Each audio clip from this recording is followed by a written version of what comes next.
तर शेतकरी मित्रांनो, आपल्या स्वयंभू ऑर्गॅनिक फार्म शेती जोड व्यवसाय या यूट्यूब चॅनलच्या माध्यमातून आपण ग्रामीण भागात शेतीला जोड व्यवसाय करणाऱ्या शेतकऱ्यांच्या मुलाखती व त्यांचं मार्गदर्शन तुमच्यासमोर आणण्याचा प्रयत्न करत असतो। तर नक्की आपल्या चॅनलवर नवीन असाल तर चॅनलला सबस्क्राईब, व्हिडिओला लाईक करायला विसरू नका आणि व्हिडिओ शेवटपर्यंत पहा।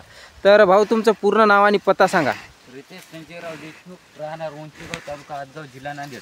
बरं, तर मला सांगा, हा दुग्ध व्यवसाय तुम्ही कधीपासून करता? दूध व्यवसाय आम्ही 2 वर्ष झाली करतो दूध व्यवसाय। 2 वर्षापासून। बरं, तर हा दुग्ध व्यवसाय तुमचा पारंपरिकच असेल वडिलापासून? हो, वडिलापासून। बरं, तर ही म्हैस विकत आणलेली आहे का घरची आहे?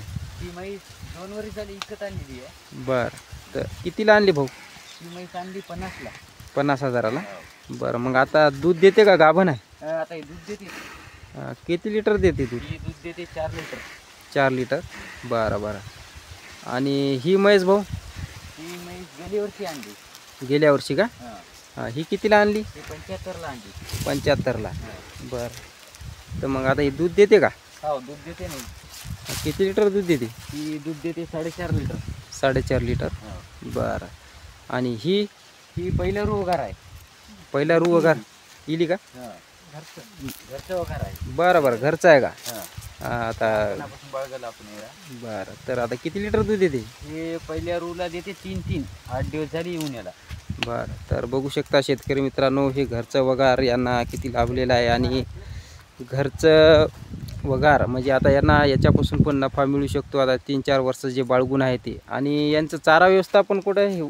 याचा चारा आता कडोळ आला नाही, आता सध्या कडोळ आला नाही, सध्या वाडी आहे, ऊस आहे पलीकडून थोडासा। हे ऊस आहे की नाही? ढोरांसाठी बरं, कुटार वगैरे। तर बघू शकता शेतकरी मित्रांनो, यांचं पण कमी खर्चात नियोजन आहे। इकडे यांचं हे शेड आहे, ते पण मी तुम्हाला दाखवणारच आहे। आणि याला ढेप चारता का म्हशीला? हो, ढेप चारतो। किती किती चारता? हे 2.5-3 किलो चारतो ढेप म्हशीला। बरं बरं, आणि मग आपल्याला हप्ता किती येते दुधा? आता कधी कधी 12 येते, 13 येते, कधी त्याचं काय। बरं, 12-13, 12-13। आणि मग ढेपीचा खर्च किती जात असेल? ढेपीचा 3-3.5, 4च्या जवळपास जाते। बरं बरं, असं का? आणि हे यांचे वगार आहेत का? हो, यांची वगैरे आहे। बरं, आणि ते गाईचं वासरू आपलं घरचं आहे? ते लक्ष्मी म्हणून ठेवलेली आहे, ती निवदासाठी गाय। बरं बरं, हो ना, आपले शेतकरी शेतकऱ्याची लक्ष्मी म्हणून एक गाय ठेवली। हां, गाय पाहिजे शेतकऱ्याच्या घरी। तर आता हे कडवळ किती आहे चारा व्यवस्थापन या म्हशीला? या म्हशीला एकरभर रान लागते, 3 लाख। एकरभर? हो। बरं, आणि शेतकरी मित्रांनो, नाही चारा नाही, एकरभर आता। बरं, तर शेतकरी मित्रांनो, हे बघू शकता कमी खर्चात यांचं शेड नियोजन। आणि हे बघू शकता रात्रीला नाईटला लाईन आली की चारा कटी करून टाकून ठेवून द्यायचा। बरं, दिवसभर टाकायचा। कुटी मशीन कुठं? कुटी मशीन तिथं आहे साईडला, ती आपल्यापाशी नसल्यामुळे दुसरी। बरं बरं, तर बघू शकता हे कुट्टी मशीन तिकडून तिकडे लाईन आहे, आणि दूर असल्यामुळं कुट्टी इथं लाईट गावची नसल्यामुळं इथं कुट्टी आणून पुन्हा चारतात। तर हे असं किती 2 पेंडीच आणता का? नाही, 2-4 भऱ्याचा असेल। बरं बरं, तर बघू शकता आता हे ऊस आहे यांचा, हे ऊसाची कुट्टी करतात। आणि तर या शेडला किती खर्च आला असेल अंदाजे? शेड 15-1 हजाराचा असेल।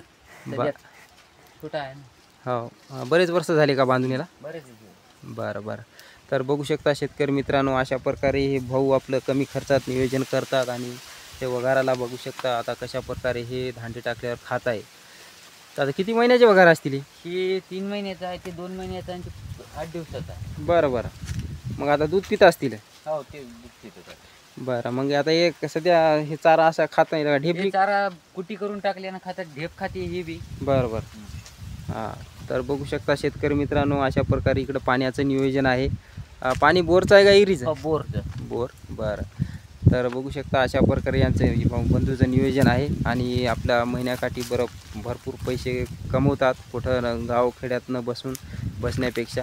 तर नक्कीच आपल्या चॅनलवर नवीन असाल तर चॅनलला सबस्क्राईब आणि व्हिडिओला लाईक करायला विसरू नका। जय जवान, जय किसान।